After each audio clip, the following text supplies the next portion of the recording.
सच्चिदानंद सद्गुरु साईनाथ महाराज की जय। ओम साई राम। मित्रों, आज का ब्लॉग आप सभी हमारे साईं परिवार के लिए विशेष लाभकारी और कल्याणकारी है, क्योंकि आज के ब्लॉग में अपने साईं परिवार के लिए नारियल का एक बहुत ही विशेष उपाय लेकर के आए हैं, जो साईं बाबा का सबसे प्रिय नारियल था उसका उपाय। और नारियल को हमारे वेदों में श्रीफल कहा जाता है। ऐसी मान्यता है यह नारियल का उपाय आपके घर की दुख दरिद्रता निर्धनता को समाप्त करता है, आपको परिवार को यश कीर्त पद प्रतिष्ठा मान सम्मान प्राप्त करवाता है। और इस उपाय को करने से आपके घर के रुके हुए कार्य बनने लगते हैं, आपको हर कार्य में सफलता मिलता है, आपके घर परिवार की नकारात्मक ऊर्जा समाप्त होती है। और चूंकि वेदों में इस नारियल को श्रीफल कहा जाता है, तो ऐसी मान्यता है कि माँ वैभव लक्ष्मी की साक्षात कृपा बनती है आपके परिवार पर। अब यहाँ पर एक चीज़ यह जान लेना जरूरी है कि यह नारियल कई रूपों में कई प्रकार से आपके घर में कार्य करेगा। एक नारियल आपकी हजारों बाधाओं को दूर करता है। किस प्रकार से, आप ध्यान से सुने। सबसे पहले तो जान लें इस उपाय को करना कैसे है। सबसे पहले एक चीज़ जान लें कि किस किस दिन आप यह उपाय कर सकते हैं। 2 दिन, पहला आपको शुक्रवार, दूसरा आपको गुरुवार। इस 2 दिन में किसी एक दिन आपको उपाय करना रहेगा। मान लीजिए आपने गुरुवार चूज कर लिया, उपाय करना है गुरुवार को, तो गुरुवार को आपको करना क्या है, साईं बाबा की फोटो प्रतिमा पोस्टर जो आपके पास है पीले आसन पर स्थापित कर दीजिए, पीला पुष्प बाबा के श्री चरणों में अर्पित करिए।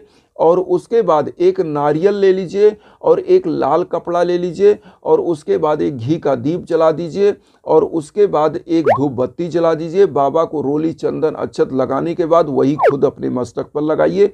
एक काम आपको यहाँ करना रहेगा, क्या, बाबा का 11 वचन 11 बार बोलना है। 11 वचन 11 बार और 11 रुपए बाबा के श्री चरणों में चढ़ाना है। तो कैसे बोलना है बाबा का 11 वचन?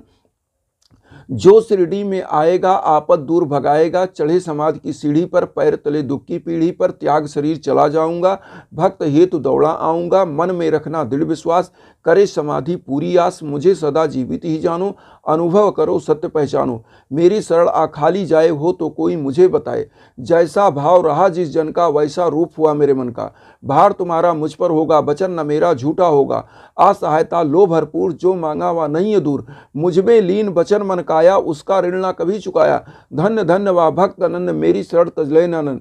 ओम साई ओम साई। तो मित्रों, यह 11 वचन बाबा का बोल देना है। और उसके बाद जो आपने 11 रुपए दक्षिणा के रूप में चढ़ा दिया बाबा को, वो चढ़ा देंगे, पीला पुष्प चढ़ा देंगे, धूप बत्ती जला देंगे और घी का दीप जला देंगे। नारियल को क्या करेंगे, बाबा के श्री चरणों में चढ़ा देंगे और नारियल पर बना देंगे स्वास्तिक का निशान हल्दी से। अब उसके बाद करना क्या है, आपको यह काम अपने घर में इस नारियल को शाम के टाइम, उसी दिन सुबह आपने पूजा किया या शाम को किया तो अगले दिन बांधना है। तो आपको करना क्या है कि नारियल को अपने घर के मुख्य दरवाजे पर बांधिए और जो दक्षिणा के रूप में आपने रखा है पैसा, इस पैसे को आप किसी कपड़े में बांधकर अपनी तिजोरी में रख सकते हैं या किसी मंदिर में दान कर सकते हैं। पैसे को तिजोरी में रखने से क्या फायदा है, आप ये जान लें कि धन लक्ष्मी का यह किया गया उपाय, बाबा का यह जो दक्षिणा होता है, यह आपके यहाँ धन लक्ष्मी को और आकर्षित करता है, खींचता है चुंबक की तरह। तो ये हो गया। अब यह नारियल क्या क्या करता है इसका आप ध्यान से दीजिए। नारियल जब आप अपने मुख्य दरवाजे पर बांधते हैं तो आपके घर की जो बीमारियां हैं, जो बाधाएं हैं, वह दूर होती हैं। नकारात्मक ऊर्जा कभी आपके घर में इंटर नहीं कर सकती। आपके घर परिवार में जो भी व्यक्ति उस गेट से इंटर करेगा, अगर वह मान लीजिए कोई बाहरी व्यक्ति है, आपके घर का अहित चाहता है, तो उसका दिमाग ही चेंज हो जाएगा। साईं बाबा की कृपा बनेगी, वह व्यक्ति आपका मित्र बन जाएगा। अगर शत्रु बन के आता है और कोई नकारात्मक ऊर्जा अगर आपके घर तक आती है तो वह इंटर ही नहीं कर पाती है। तो एक तो आपके घर की निगेटिविटी समाप्त होती है। दूसरा, इस नारियल को लगाने से क्या होता है कि आपके घर से रोग व्याधि बाधाएं समाप्त होती हैं। अब यहाँ पर एक काम और आप ध्यान दीजिए, इसी नारियल को अगर आप बिजनेसमैन हैं, आपके बिजनेस में घाटा लग रहा है, तो आप क्या कर सकते हैं, अपनी दुकान में, अपनी शॉप पर, अपने कार्यालय में बांध सकते हैं। किस प्रकार से? आपको अपने कार्यालय में या अपने शॉप पर एक साईं बाबा की पोस्टर लगाइए, वहाँ एक धूप बत्ती जलाइए और उसके बाद उसी दिन अपनी दुकान के मुख्य गेट पर आप इसको बांध दीजिए। ऐसे जगह बांधिए कि कोई भी क्लाइंट आए, कोई भी व्यक्ति आए तो उस नारियल पर नज़र पड़े, क्योंकि जैसे ही उसका नज़र पड़ेगा वह आपके लिए पॉजिटिव हो जाएगा, आपका बिजनेस आगे बढ़ेगा और धनलक्ष्मी आपकी तरफ अट्रैक्ट होगी। तो एक तो ये हो गया। अब यहाँ पर आता है कि अगर कोई व्यक्ति घर परिवार में बीमार है, बीमारियां नहीं छोड़ रही हैं, तो उसको क्या करना है, इसी नारियल को आप लीजिए जो आप बाबा के श्री चरणों में चढ़ाएं। इसको 7 बार, जो व्यक्ति बीमार है, जिसको रोग व्याधि बाधा नहीं छोड़ रही है, 7 बार उसके सर पर घुमाइए और इस नारियल को किसी पीपल वृक्ष के नीचे या किसी बहते हुए जल में प्रवाहित कर दीजिए। ऐसी मान्यता है कि जैसे ही पीपल वृक्ष के, और पीपल का वृक्ष भगवान विष्णु का साक्षात रूप माना जाता है, इसीलिए कहा जाता है कि यह जो नारियल है इसको भगवान विष्णु का फल माना जाता है और वह लक्ष्मी के लिए होता है। तो लक्ष्मी जी भी आती हैं और जिस व्यक्ति की बीमारी है वह भगवान विष्णु उसकी बीमारी को भी दूर करके उसको प्रचुर धन लक्ष्मी देते हैं। तो इस नारियल को 7 बार वारिए उसके सर पे क्लॉकवाइज, और इसको किसी बहते जल में या पीपल वृक्ष के नीचे रख दीजिए। तो उस व्यक्ति की बीमारी भी समाप्त होती है, असाध रोग भी समाप्त होता है। लेकिन यहाँ पर यह हम नहीं कहते कि उसकी दवा बंद कर दीजिए, दवा चलाते रहिए, दुआ भी करते रहिए। आप कोई कर्म कर रहे हैं, बिजनेस कर रहे हैं, तो बिजनेस भी करना है। बैठ के ऐसे तो हो नहीं जाएगा कि नारियल आपने रख दिया सब आने लगा। कहने का मतलब है आपके कर्म को और पॉजिटिव कर देता है। आप जो भी काम करते हो, 1 कदम बढ़ाते हो, 10 कदम सकारात्मक आपका कदम बढ़ता है। तो कर्म करते हुए इस उपाय को करना है। अब यहाँ पर एक चीज़ और ध्यान दीजिएगा, इस नारियल का एक उपाय और है। जिन बच्चे बच्चियों की शादियों में विलंब हो रहा है वह क्या करें, इस नारियल में स्वास्तिक का निशान हल्दी से बनाएं, और जिन बच्चे बच्चियों की शादियों में विलंब हो रहा है 7 गुरुवार इस नारियल को जो है पीपल वृक्ष के नीचे 7 नारियल रख दें। हर गुरुवार 1 नारियल और 7 गुरुवार इस उपाय को कर दें। सेम यही उपाय, और प्रभु से कामना करें, विष्णु भगवान से और साईं बाबा से, माँ वैभव लक्ष्मी से, कि सुयोग सुंदर वर दें।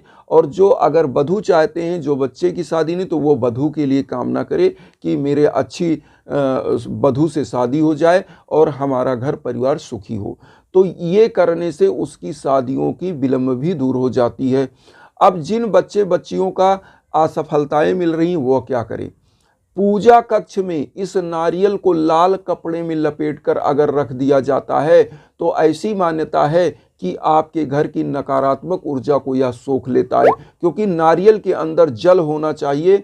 और यह नारियल जो है जब जल होता है तो जितना सूखता जाता है आपके घर की निगेटिविटी को सोख लेता है, समाप्त कर देता है। अब यहाँ पर एक चीज़ और हम बताना चाहेंगे, जिन परिवारों में भीषण बाधाएं चल रही हैं, कोई कार्य नहीं बन पा रही है, संतान नहीं प्राप्त हो रही समय पर, संतान की शादी नहीं हो पा रही है समय पर, घर परिवार में योग्य बच्चे बच्चियां हैं लेकिन वह सफल नहीं हो पा रहे हैं, पूरा एफर्ट करते हैं, बहुत अच्छे योग्य हैं लेकिन फिर भी सफलताएं नहीं मिल पा रही हैं। ऐसे समयों में यज्ञ याजन हवन पूजन जरूर कराना चाहिए, क्योंकि आपके नाम पर, आपके बच्चे के नाम पर, आपके घर परिवार के नाम पर, गोत्र पर जब संकल्प होकर हवन होता है तो वह ऊर्जा आपको प्राप्त होती है और उसके द्वारा समस्त नकारात्मक ऊर्जाएं समाप्त होती हैं, आपके हर कार्य में सफलताएं मिलने लगती हैं। इसीलिए हम कहते हैं आपको कहीं भटकने की ज़रूरत नहीं है। आप हमारे इंस्टाग्राम पर आइए, हमारे लायक जो भी है, आप यज्ञ याजन चाहते हैं तो उसका भी संकल्प हो जाएगा, आप चाहते हैं कोई हमसे राय मशवरा, हम वो भी देने के लिए तत्पर रहते हैं। जो भी हमारे लायक है हम आपके लिए हमेशा उपस्थित हैं। इसीलिए हम कहते हैं कि वसुधैव कुटुंबकम की भावना जो हम लेकर चल रहे हैं उसमें आप सभी लोग अपना आशीर्वाद, चैनल को सब्सक्राइब करके दीजिए, हमारे परिवार बनिए, हमको भी परिवार बनाइए और उन साईं भक्तों तक वीडियो को जरूर शेयर करिए जो किन्हीं कारणों से कष्ट में, दुख में। इसी भावना के साथ ओम साई राम।